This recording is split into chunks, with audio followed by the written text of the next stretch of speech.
안녕하세요. 저는 서울 근교에 사는 30대 후반 여자입니다. 저는 돈 5천만 원으로 유세란 유세는 다 부리는 남편놈과 시모에게 사이다 복수하고 이혼을 해버렸는데요. 서론이 길어봤자 지루하시기만 하실 테니 다 생략하고 바로 시작해 보겠습니다. 재미있게 들어주세요. 남편과 저는 회사 생활을 하며 만난 커플이었어요. 같은 회사는 아니었고 같은 건물 안에서 일을 하고 있었는데 어느 날 남편이 커피를 자꾸 주더라고요. 일주일 동안 맛있게 드시라며 커피만 주던 남편은 일주일이 지나던 날 저에게 연락처를 물어왔고 전 남편이 꽤 마음에 들었던 터라 연락처를 알려주게 되었죠. 그렇게 밖에서 밥도 먹고 차도 마시는 등 데이트를 하다 연인 사이가 되었고 적당하게 연애를 하다 결혼까지 하게 되었습니다. 그저 행복하기만 했던 결혼 생활은 생각보다 짧았고 다른 환경에서 너무나도 다르게 살아왔던 저희는 다툼이 잦아졌어요. 여보, 밥 다 먹고 싱크대에 넣으라고 했잖아. 그냥 이렇게 두고 가면 누가 치워? 밥도 내가 차리고 설거지도 내가 하는데 당신 먹은 빈 그릇도 내가 치워야 해? 내가 당신 하녀야? 어떻게 이런 기본적인 것도 안 해? 진짜 깜빡했어. 치우면 되잖아. 그리고 좋은 말로 그릇 좀 치워. 이 한마디만 하면 안 돼? 입만 열었다 하면 애국가 1절부터 4절까지 할 태세로 잔소리를 해. 당신 때문에 내 귀가 멀게 생겼다고 하도 잔소리를 해대서. 잔소리가 듣기 싫으면 애초에 잔소리 들을 짓을 안 하면 되잖아. 나라고 잔소리하고 싶어서 하는 줄 알아? 듣는 사람보다 하는 사람이 더 피곤하고 괴로운 게 잔소리라고. 뭘 알지도 못하면서. 이것 봐. 또 말 길어지잖아. 오늘은 좀 그만해라. 이러다 진짜 귀에서 피날 지경이야. 나 피곤하다고. 이외에도 수도 없이 많은 부분이 부딪히기 시작했고 그 이유는 대부분 남편의 기본도 되지 않은 부분들이었어요. 양말 뒤집어 벗어놓기는 기본이었고 코앞에 빨래통을 두고도 옷을 벗는 족족 아무렇게나 벗어두기도 했어요. 또 쓰레기통에 음식물을 버리기도 했고 재활용통에 쓰레기를 버리기도 하더군요. 그럴 때마다 제가 무어라 하면 그 모든 말을 잔소리라고 하며 짜증만 내게 일쑤였고 다 알아서 한다며 회피형 대답만 하고선 정작 하지 않을 때가 더 많았죠. 피곤하다는 이유로 청소 한 번, 설거지 한 번을 하지 않는 남편을 보며 이러려고 결혼했나 회의감까지 들기 시작했어요. 가장 어이가 없고 화가 났던 것은 바로 집 유세를 부리는 것이었어요. 하물며 우리가 사는 집은 남편 혼자만의 힘으로 마련한 집도 아닌데 말이죠. 딱 5천만 원 더 낸 것으로 말끝마다 내 집 타령을 해대는 꼴이 참 기가 막히더군요. 역시 내 집이 최고야. 그렇지 않아? 아, 당신은 모르겠구나. 당신 명의로 된 집은 없으니까. 명의는 당신 명의라도 이 집 우리 반반 내서 마련한 거 잊었어? 왜 계속 그런 식으로 말해? 당신이 그러니까 나 기분 나쁘려고 해. 반반은 아니지. 우리 집 돈이 5천만 원 더 들어갔잖아. 조금이라도 더 많이 낸 사람 지분이 더 많은 게 당연한 거 아니야? 그러니 당연히 여긴 내 집이 맞잖아. 명의도 내 명의고 말이야. 그러니까 나한테 잘해. 자꾸 잔소리만 하면 집에서 쫓아내버린다. 잘났다 잘났어. 내가 말을 말지. 당신 편할 대로 생각해. 그렇게 생각해서 당신이 행복하다면 됐다 됐어. 초반엔 좋은 게 좋은 거라 넘겼지만 저런 일이 계속 반복되니 더는 농담으로도 들리지 않고 짜증이 확 나더라고요. 남편이 강조하는 5천만 원도 다 사연이 있었어요. 결혼을 할 당시에 모아둔 돈으로 집을 마련하기엔 턱없이 부족했던 저희는 대출을 내서 집을 마련하기로 했는데 그 사실을 양가 부모님께서 아시곤 도움을 주셨었죠. 친정에서 보태주신 돈 중 5천만 원 가량을 가전 가구를 포함한 결혼식에 필요한 비용으로 쓰게 된 것이었죠. 그래서 엄연히 말하자면 정확히 반반 결혼을 한 것이었어요. 그런 집이었지만 집을 마련할 당시 시모는 공동 명의가 아닌 남편 명의로 하라고 난리를 부려대더라고요. 아들, 명의는 당연히 네 명의로 하는 거지. 원래 집은 남자 명의로 하는 거야. 요즘 젊은 애들 공동 명의 타령들 해대는데 엄마는 절대 싫다. 네 명의로 해. 알겠지? 알겠어. 알겠다고. 당신도 괜찮지? 어? 괜찮아. 공동 명의보단 당신 명의로 하는 게 세금도 그렇고 여러모로 괜찮을 것 같네. 막무가내로 우겨대는 시모를 보며 황당하기도 했지만 그땐 이혼을 하게 될 거라곤 상상하지도 못했고 좋은 게 좋은 거란 생각을 하고 있던 터라 시모의 말에 따라 남편의 명의로 하게 되었죠. 세금 문제가 있기도 했고요. 대신 남편에게 신혼집은 엄연히 공동명의이며 만약에 상황이 온다면 정확히 반반 나누기로 한다는 각서를 쓰게 했습니다. 하지만 남편 놈은 그깟 종이 쪼가리가 뭐가 대수냐고 생각하는 것인지 집 유세는 하늘 높은 줄 몰랐고 전 그런 남편을 보며 정이 뚝뚝 떨어지는 것을 느끼고 있었어요. 그것까지만 해도 내 발등 내가 찍었다며 결혼을 후회하고도 남을 텐데 시모까지 제 후회의 보탬이 되어주기 시작하더라고요. 시모는 우리 집을 제 집이라고 생각하는 것인지 틈만 나면 들락날락하며 사람을 괴롭히기 시작했어요. 그날도 시모는 연락 한 통 없이 집으로 들이닥쳤고 당연하다는 듯 저를 부려먹기 시작하더라고요. 어머님, 연락도 없이 무슨 일이세요? 저희가 집에 없으면 어쩌시려고요? 주말인데 너희가 어딜 가겠어?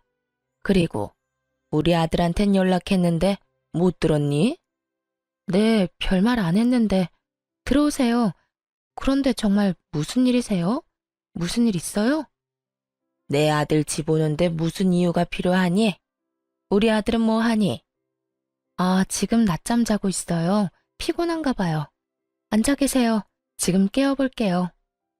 아니다, 아니야. 그냥 둬라. 피곤하면 좀 자야지. 그런데 너희 밥은 먹었니?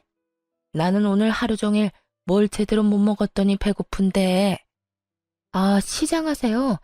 지금 바로 차려드릴게요. 그래, 그러면 간단히 쌈밥 좀 해먹자꾸나. 오리고기도 좀 굽고 양배추도 좀 찍어라. 집에 기본적인 쌈은 있지? 시모는 간단이라는 단어의 뜻을 모르는 것이 분명했어요. 물론 시모에게 차려주는 밥상이니 찌개찜은 다시 끓일 생각이었지만 나머진 냉장고에 있는 반찬을 내놓으려 했거든요. 갑작스럽게 집으로 들이닥친 사람이니 그 정도는 이해하겠지 했는데 시모는 간단히 집에 있지도 않은 재료들을 찾고 있더라고요. 어머님, 오리고기는 없고 삼겹살은 있어요. 쌈도 상추 깻잎은 있는데 양배추는 없고요. 너 회사 생활한다고 살림을 아무렇게나 살고 있는 거 아니니? 어떻게 가정집에 그 기본적인 것도 없니?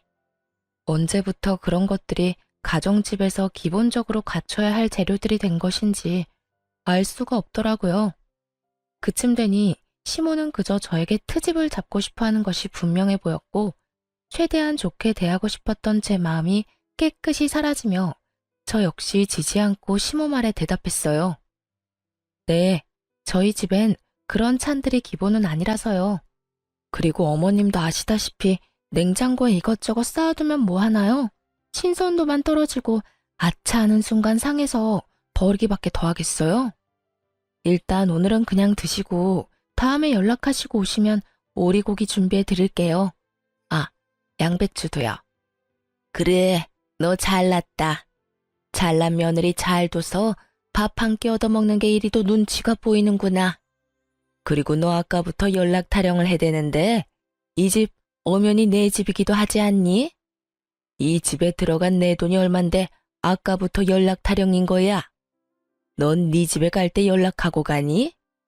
남편이 누굴 닮아 그 모양인가 싶었더니 시모가 남편과 똑같은 말을 하더라고요. 저는 이번에야말로 확실히 집어줘야겠다는 생각을 했고, 시모를 똑바로 바라보며 이렇게 말했어요. 어머님, 이 집이 왜 어머님 집이에요? 엄연히 저희 부부 집이죠. 어머님 돈만 들어간 거 아니고 저희 부모님 돈도 그 못지않게 들어갔어요. 어머님 말씀대로라면 저희 부모님도 이 집에 막 오셔도 되겠네요? 제 말에 시모는 펄쩍 뛰며 이렇게 말하더라고요. 그건 아니지. 이 집 살 때 우리가 5천 더 보탠 거 잊었어? 그러니까 이 집에 대한 권리는 우리한테 더 있다고. 거기에다 이 집 명의도 내 아들 명의인 거 잊었어? 그런 내 집, 내 아들 집에 네 부모들이 왜 와? 내 아들 불편하게. 절대 난 그 꼴은 못 본다. 그 빌어먹을 5천만 원. 할 수만 있다면 시모의 입에다 던져주고 싶은 심정이었어요. 도대체 어느 나라 계산법에 따라 계산을 하면 저딴 결론이 나올 수가 있는 것인지 궁금해지더라고요. 전 다시 한번 정확히 반반 결혼임을 시모에게 말해주었습니다.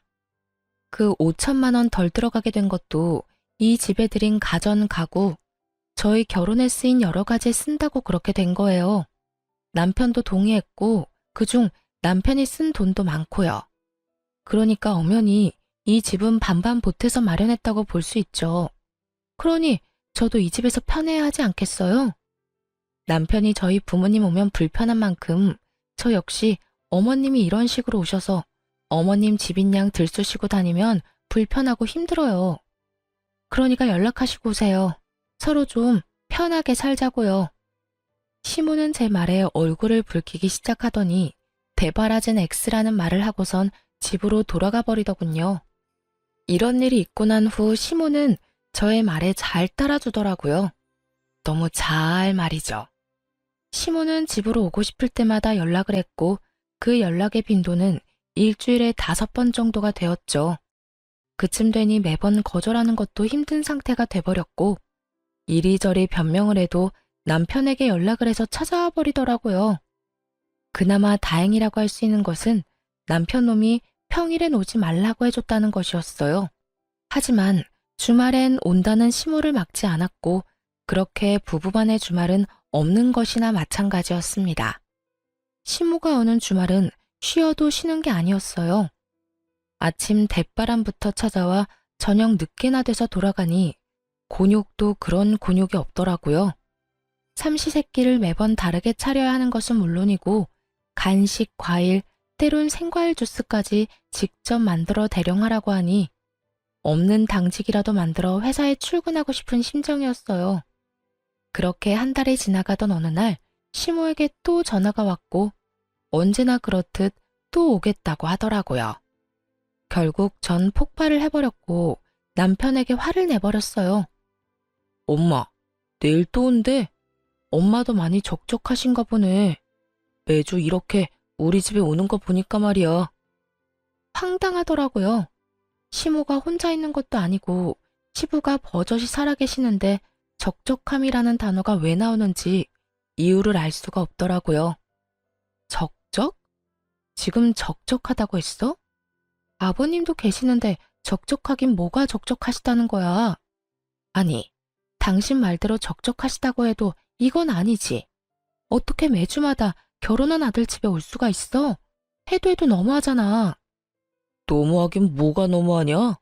외롭고 심심하면 아들 집 올 수도 있는 거지. 당신이야말로 너무한다 생각 안 해? 다른 사람도 아니고 부모님이 자식 집에 와서 시간 좀 보내겠다는데 이렇게 싫어하는 건 좀 아니지. 부모님이 한평생 우리 곁에 계시는 것도 아닌데 있을 때 잘해드려야 할 거 아니야. 돈 드는 것도 아니고 그저 집에 와서 시간 좀 보내고 싶다는데 그냥 그러려니 하고 넘어가. 그러려니? 당신 같으면 그러려니가 되겠어? 나 지난 한 달 동안 주말에 단 하루도 못 쉬었어. 하루가 뭐야? 깨어있는 시간 내내 제대로 쉬지도 못했다고. 당신만 회사 다니니? 나도 회사 다녀. 나도 일하는 사람이라고. 나도 주말에 쉬어야 하는데 어머님 때문에 제대로 쉬지를 못하고 있다고. 그런데 그러려니? 말이면 다인 줄 알아? 좀 적당히 좀 해, 적당히.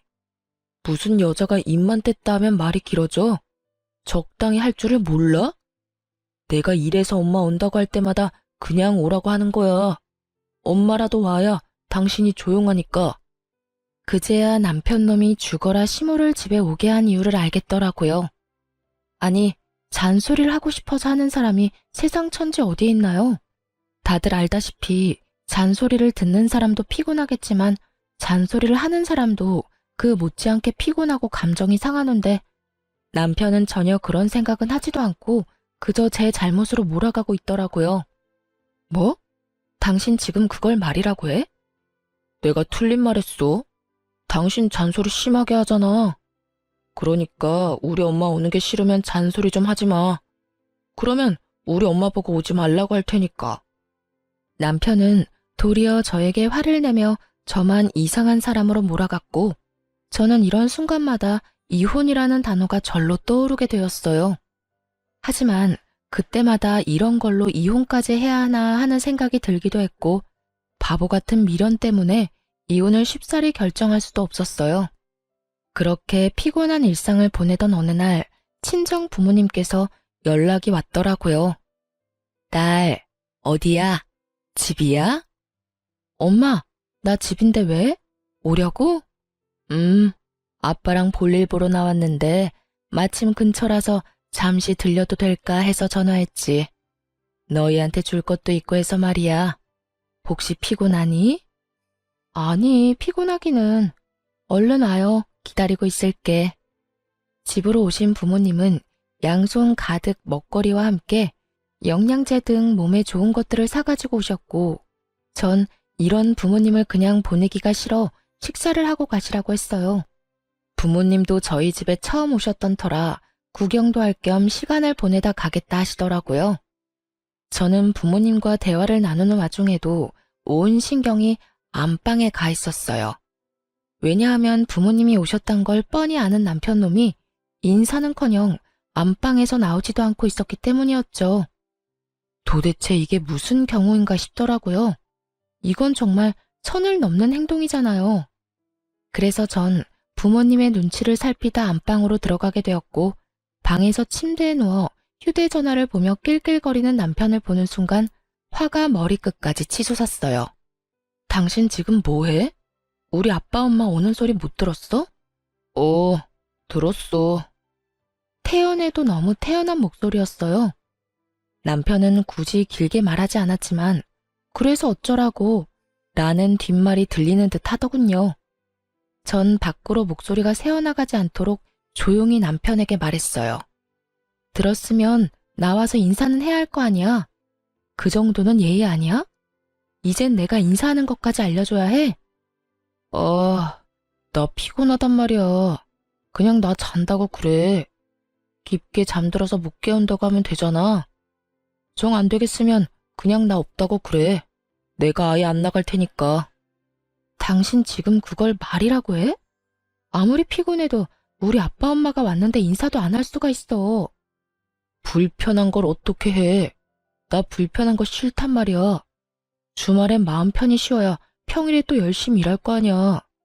근데 오셨으면 주실 것만 주시고 가면 되지. 식사는 또 왜 하고 가신다는 거야? 아니, 애초에 주말에 찾아오신 거부터 좀 아니지. 너 진짜 말 다 했어? 네 엄마가 주말마다 찾아와서 삼시세끼 다 먹고 가는 건 되고 우리 부모님은 아예 와서도 안 된다는 이 말이니? 딸이랑 아들이랑 같아? 딸은 시집가서 출가 외인 아니냐. 여전히 침대와 한몸이 되어 입만 살아 움직이는 남편을 보는데 머리털을 다 뽑아주고 싶었어요. 이기적인 논리로 개소리를 하는 남편에게 하고 싶은 말은 많았지만 이야기가 더 길어지면 밖에 계신 부모님이 눈치를 채실 것 같더라고요. 그래서 전 남편을 두고 방에서 나왔고 부모님께는 남편이 피곤하다며 대충 얼버무렸습니다. 아, 남편이 많이 피곤한가 봐. 요즘 회사 일이 바빠서 오늘 아침까지 집에서 일하다가 좀 전에 잠들었거든. 그래서 그런지 깨워도 못 일어나네. 그냥 자게 두고 우리끼리 맛있는 거 먹자. 나중에 일어나면 전화하라고 할게. 아유, 전화도 됐어. 피곤하면 자야지. 밥이야 맨날 먹는 건데 뭘. 그냥 자게 두고 나중에 일어나고 큰 소리 내지 마. 엄마의 말을 듣는데 부모님께 더욱 죄송해지더라고요. 이때껏 제가 너무 바보처럼 참고 살아 남편이 우리 부모님까지 무시하나 하는 생각이 들기도 했고요. 그렇게 시작된 식사 자리, 마냥 좋을 순 없는 상황이었죠. 저는 저대로 웃고는 있는데 웃는 것이 아니었고 부모님은 부모님대로 눈치를 살피시느라 밥을 씹지도 않고 삼키고 계셨고요. 그렇게 눈코 뜰 새 없이 식사를 마친 부모님은 서둘러 돌아가 버리시고 저는 그간 참아왔던 분노가 터져버렸어요.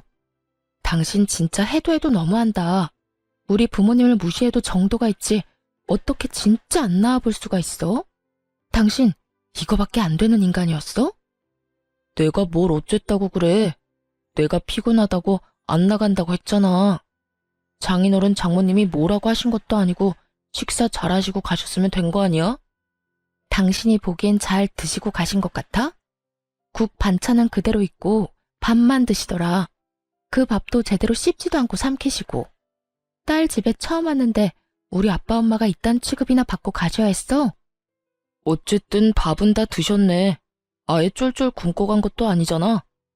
아 진짜 사람 피곤하게 좀 만들지 마. 뭘 잘한 게 있다고 화를 내는 남편 놈을 보며 저 역시 참지 않고 쏘아붙였어요. 내가 어머님 왔을 때 어떻게 했는지 기억 안 나? 나도 피곤하고 힘든데도 삼시세끼 다 해드리고 간식에 과일까지 다 대접해드렸어. 내가 한 만큼 해달라는 것도 아니었잖아.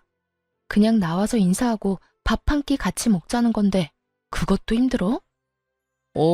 힘들어. 솔직히 말해서 나 당신 부모님들이랑 마주보고 밥 먹는 거 불편하고 힘들어서 너무 싫다고. 그리고 내가 우리 엄마 왔을 때 그렇게 해달라고 했냐? 당신이 착한 며느리병 걸려서 알아서 다 한 거 아니야? 혼자 미움받기 싫어서 다 해놓고선 이제 와서 왜 나한테 이래? 그렇게 싫었으면 당신도 나처럼 아예 방에서 안 나오면 되는 거잖아. 사랑하는 남자의 부모님이기에 잘 대접하고 싶었던 저의 마음을 착한 며느리병이라고 하더군요. 그런 남편의 비수꽂는 말을 듣는데 제 마음속 무언가가 와장창 깨지는 느낌이 들었어요. 착한 며느리병? 당신 정말 그렇게 생각하고 있었어? 와, 진짜 내가 기가 차서 말이 안 나온다. 난 있잖아. 착한 며느리병도 아니고 칭찬받고자 한 일도 아니었어. 난 그저 내가 사랑하는 남편의 부모님이니까. 내가 힘들고 지쳐도 할 수 있는 것까진 최선을 다해 대접해드리고 싶어서 그랬던 거라고. 그러니까 누가 그렇게 하라고 했어? 앞으로 하지 말라고. 그렇게 힘들고 지치는데 왜 해? 당신 바보야? 바보? 그래, 당신 말이 다 맞네. 내가 바보였네.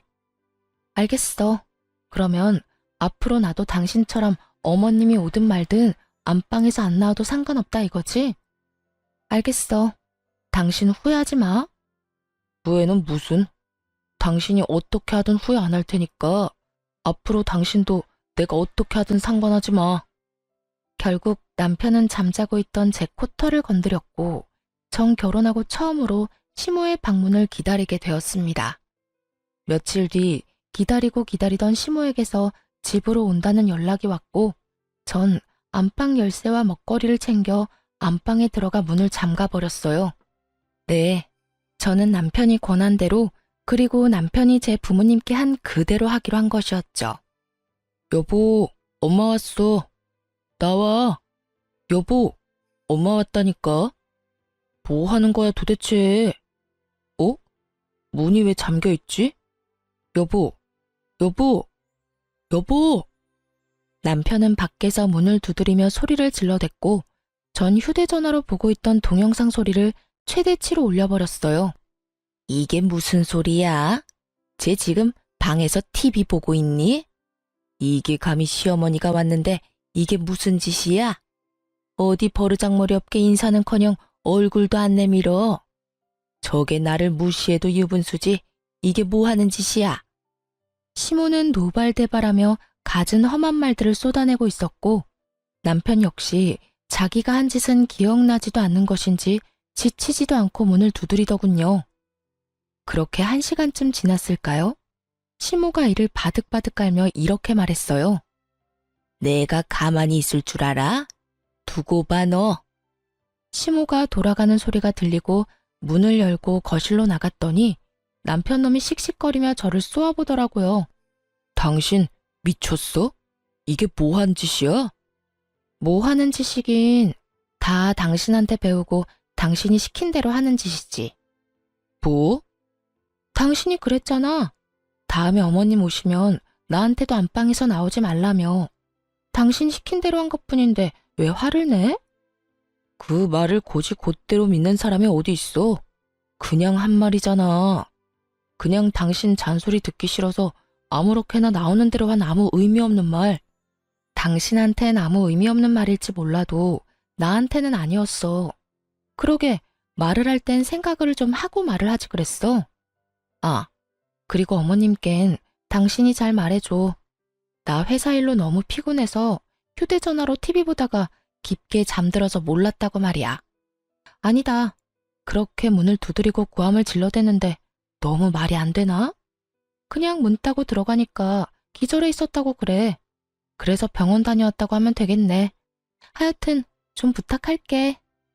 남편은 자기가 한 짓이 그제야 생각나는지 아무 말도 하지 못하고 그저 저를 계속해서 쏘아보더라고요.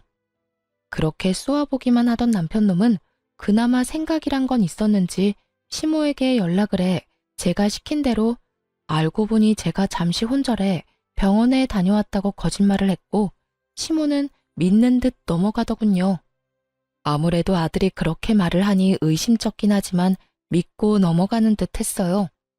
믿지 않았다면 진작 연락이 와 노발대발 화를 냈을 텐데 따로 연락이 오지 않을 뿐더러 찾아오지도 않았으니까요. 그렇게 남편과의 신경전이 계속되며 이혼이 가까워지던 어느 날, 한동안 잠잠했던 시모에게서 연락이 왔더라고요. 예, 회사니? 네, 회사예요. 바쁠 테니 본론만 말아마. 집 비밀번호 뭐니? 네? 비밀번호요? 그건 왜요? 왜긴 왜야. 집에 들어가려고 그러지. 그러니까 주인도 없는 집에 왜 들어가시려고 하냐고요. 다름이 아니라 우리 장남이 이혼을 했다지 뭐냐. 아직 네 시아버지는 몰라서 잠시 거기서 지내야 하겠다. 산 넘어 산인 상황이었어요. 힘들게 시모를 못 오게 했더니 이젠 아예 시숙이 와서 살겠다고 하니 산 넘어 산이 아니겠어요? 가족끼리 어려우면 도울 수도 있다고들 하시는데 저 역시 그렇게 생각합니다.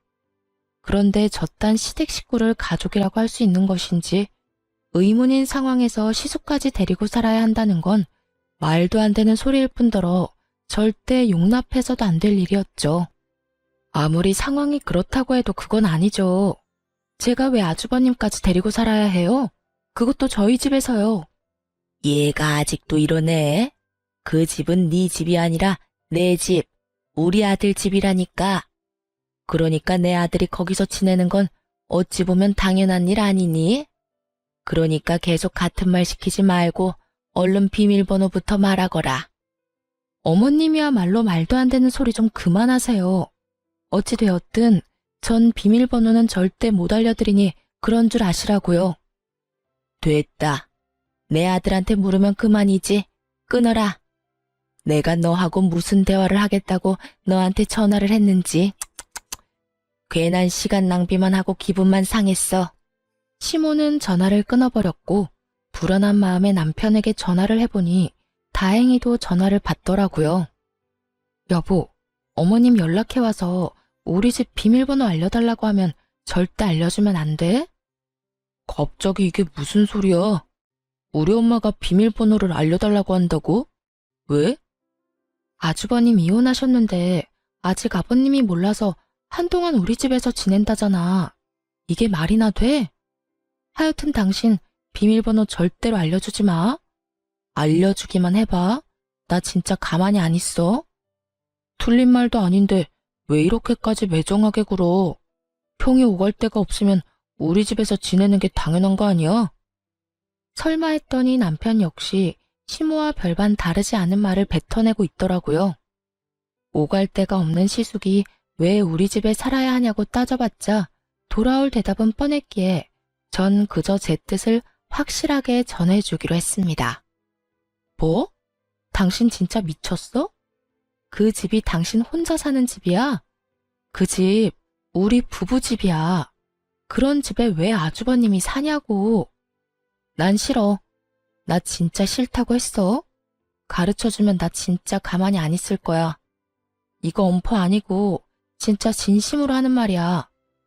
내가 비밀번호 알려주면 이혼이라도 하겠다는 말처럼 들린다. 이혼?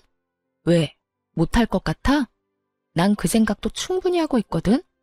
그러니까 절대 알려주지 마. 그러든가 말든가 알아서 해. 난 알려줄 테니까. 여기까지만 해도 충분히 화가 나는데 바로 이어지는 남편의 말은 정말 가관이었어요. 이혼? 웃기고 있네. 네가 얼마나 계산적인 여잔데 집을 포기하면서까지 이혼하겠어? 집, 내 명의인 건 알고 있지? 이혼도 네 입에서 나와서 난 위자료 줄 필요도 없고 집 명의도 내 명의라서 이혼하면 넌 한 푼도 못 받아. 그런데도 할 수 있을 거라 생각해?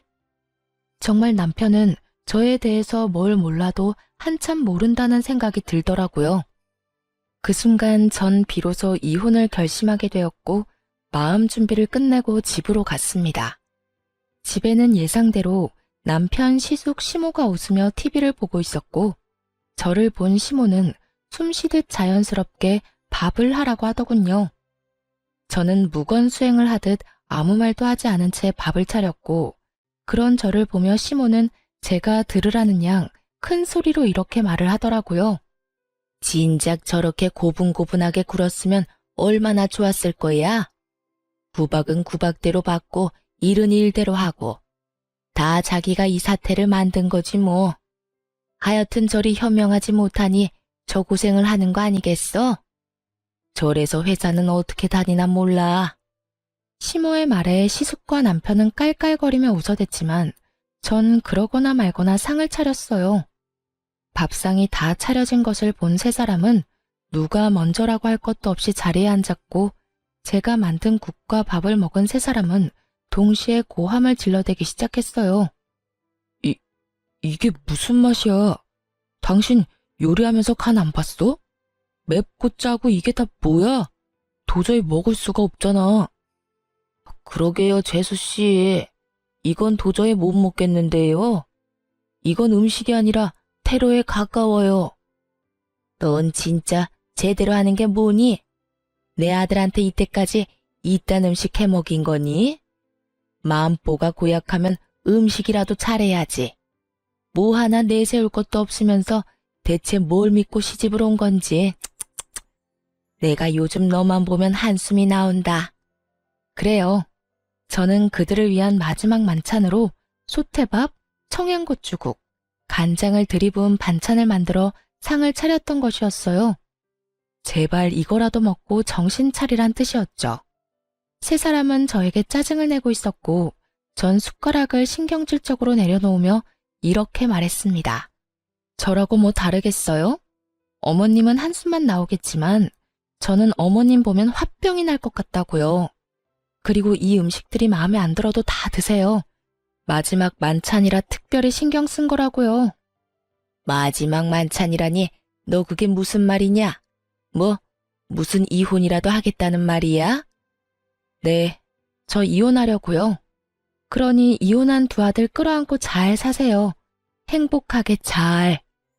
자극적인 음식에 물만 벌컥벌컥 마셔대던 남편놈은 제 입에서 이혼 소리가 나오자 물잔을 내려놓고선 저에게 따져묻기 시작했어요. 당신 진짜 왜 그래? 아까 내 말 다 듣고도 이혼하겠다는 말이 나와? 당신 나하고 이혼하면 땡전 한 푼 없이 쫓겨나는 거랑 마찬가지라고. 그래도 나랑 이혼하겠다는 말이 나와? 그건 네 생각이고 설사 한 푼 못 받는다 해도 난 너랑 이혼할 거야. 더는 너 같은 인간이랑 살고 싶지도 않아. 뭐? 너 같은 인간? 당신 진짜 말 가려가면서 못해? 여기 우리 엄마도 계신 거 몰라? 그렇게 어른 공경할 줄 아는 놈이 우리 부모님 왔을 땐 그따위로 행동했어? 말 가릴 줄 아는 놈이 나한테는 그따위로 말했냐고. 다 네가 하는 대로 돌려받는 줄 알아. 남편은 지은 죄가 있으니 입을 닫아버렸고 시모는 남편이 저에게 밀린다 싶으니 나서기 시작했어요. 아들, 됐다. 그냥 이참에 이혼해버려. 들었지? 당신 엄마도 이혼하라고 하잖아. 그러니까 구질구질하게 굴지 말고 이혼 좀 하자. 너 지금 구질구질이라고 했니?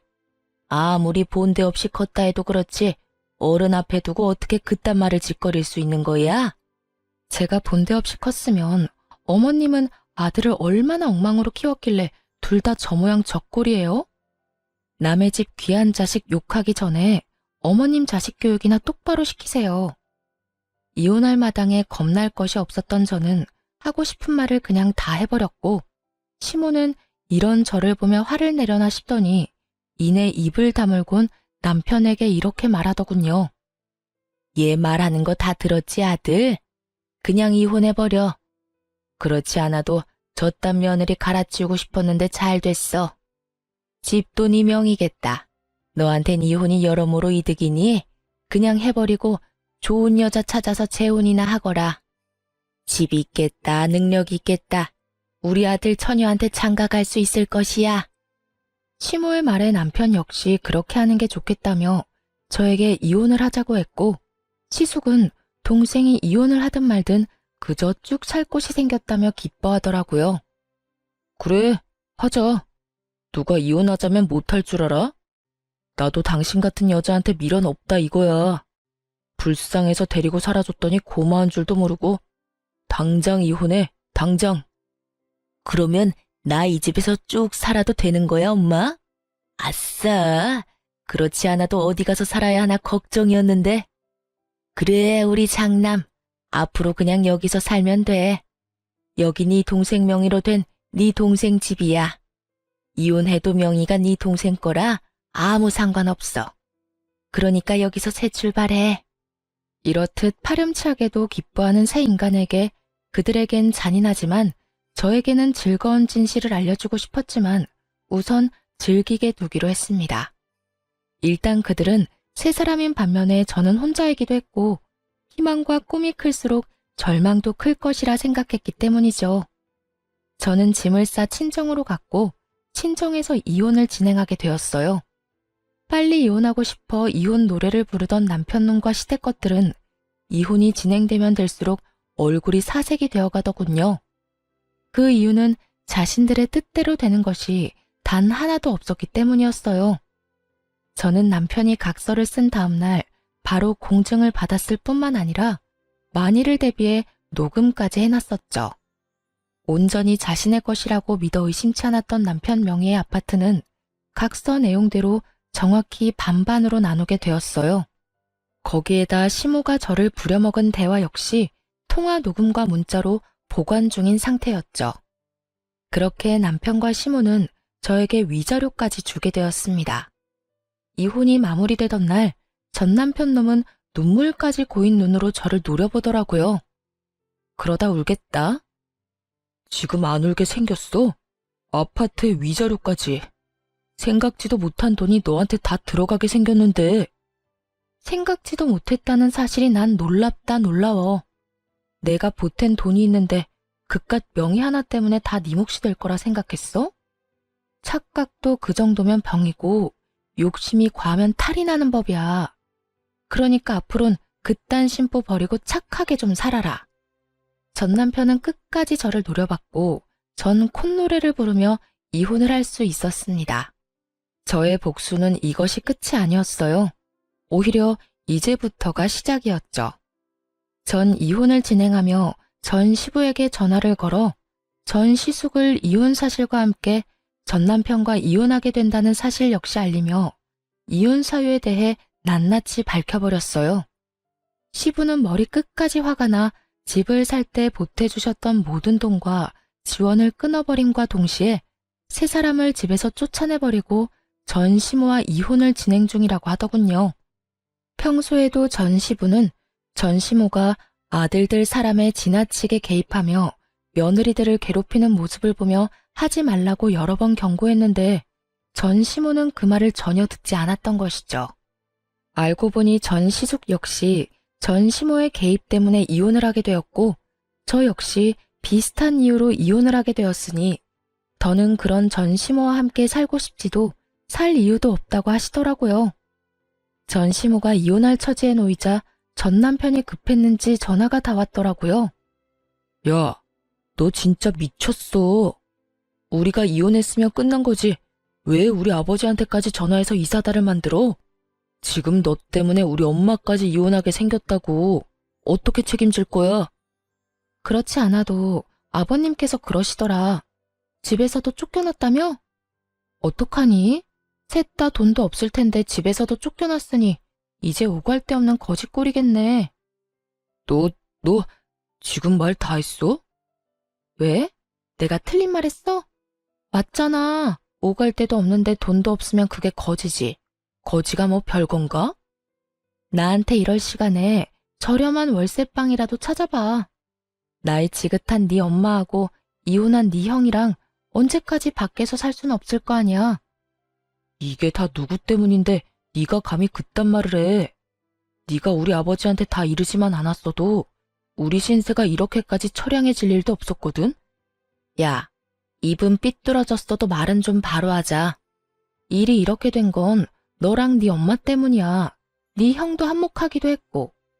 잘못은 너랑 네 가족이 다 해놓고 왜 애먼 사람 잡고 난리야? 하긴 지금까지 이 모양 이 꼴이니 아버님이 자식까지 다 내쫓아버렸겠지. 안 봐도 뻔하다. 야, 난 더는 너 같은 인간이랑 말씨름하고 싶지도 않거든? 그러니까 전화 끊어. 차단할 거니까 다신 연락도 하지 말고. 오고 가다 마주쳐도 아는 척도 하지 말자 제발. 저는 전화를 끊고 차단을 해버렸습니다. 그 후 전 남편과 전 시모, 전 시숙은 단칸방을 얻어 들어갔다고 하더라고요. 이혼한 전 시모와 이혼한 아들 둘이 한 집에서 오손도손 잘 살아가는 꼴이 참 볼만하다 싶었네요. 이혼을 하고 난 후 친한 회사 동료들은 저에게 이혼 사유를 물어왔고 전 숨기지 않고 모든 사실을 말해주었어요. 제가 잘못한 것도 아니었기에 굳이 숨기고 싶지도 않더라고요. 소문은 빠르게 퍼져나갔고 결국 사람들의 손가락질을 버티지 못한 전 남편은 사표를 쓰고 회사를 그만두게 되었다는 이야기가 들려왔어요.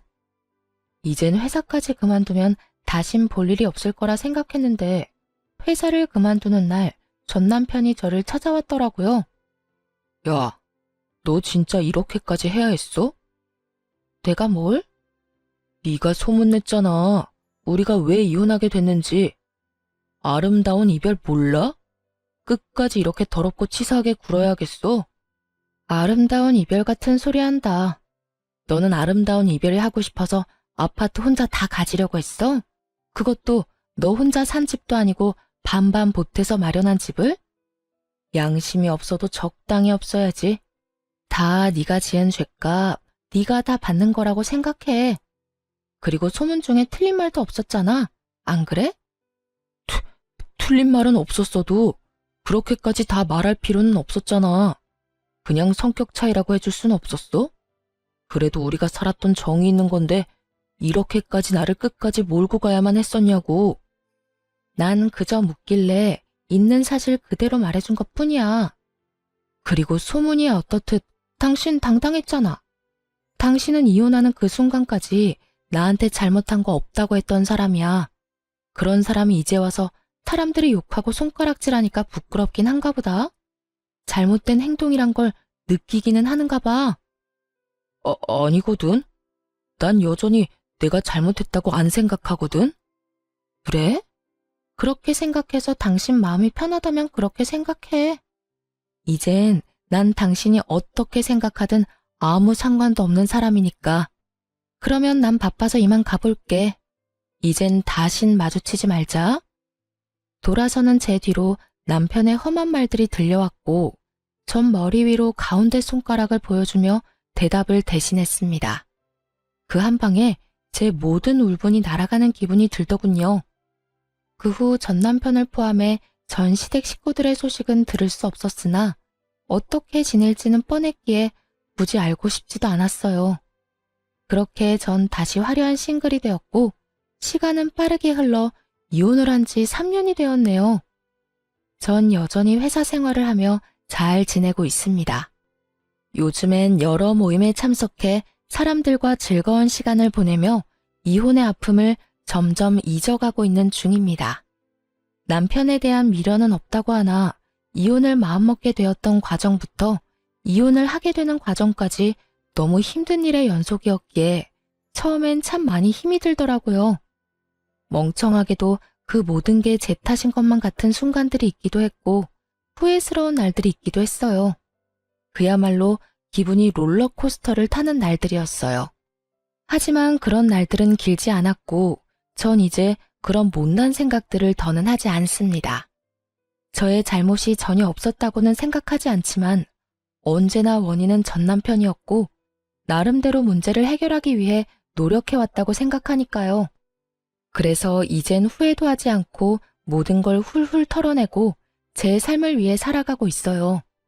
요즘처럼 제 삶에 만족하며 지냈던 적이 없었던 것 같아요. 매 순간 매 시간이 소중하게 느껴지기도 하고 가끔씩 찾아오는 정막을 오롯이 즐기며 지내기도 하고요. 요즘엔 이혼이 내가 한 결정 중에 가장 잘한 결정이라고 느낄 만큼 행복하게 잘 살고 있어요. 혹시 사연을 듣고 계신 분들 중에 저처럼 남편과 시댁 때문에 이혼을 고민하고 있는 분이 계시다면 이런 말을 해드리고 싶어요. 이혼 쉬운 결정이 아닌 것은 분명합니다. 저 역시도 그런 말도 안 되는 상황에서도 꽤 긴 시간 이혼에 대해 고민했고 쉽사리 결정하지 못했던 것이 사실이니까요. 그런데 돌이켜보니 그 모든 순간들이 결코 저를 위한 시간들이 아니었더라고요.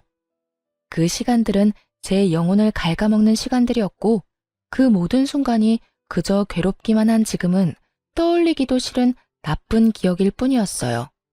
그러니 여러분, 자신을 괴롭히지 말고 현명한 선택, 옳은 선택할 수 있길 제가 응원하겠습니다.